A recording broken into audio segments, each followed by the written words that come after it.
They will get used to working together more, and you will see much less of this policy lurch from one majority to the other.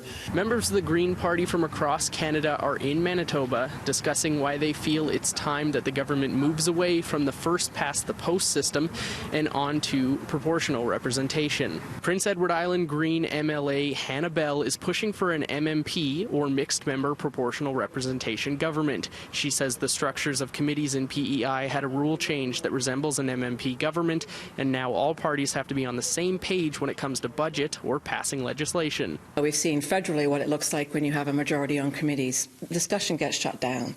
When you have a removal of the majority, then those committees actually become really quite functional spaces where you can have that deep dive that you want to have around things that matter. MMP government, in essence, means a party that receives 10% of the total votes would receive 10% of the total seats.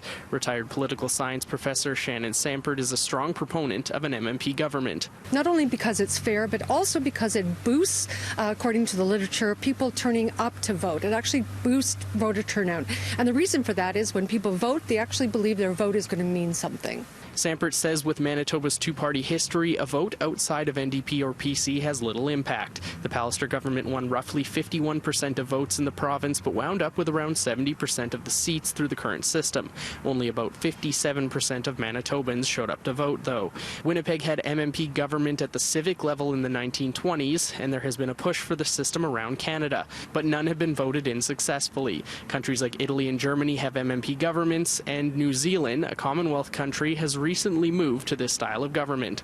People within the constituencies actually need to start demanding it and actually asking for a referendum on it, leave it away from the political parties and have it come up from the groundswell from the citizens themselves. In Winnipeg, Mike Albanese, City News.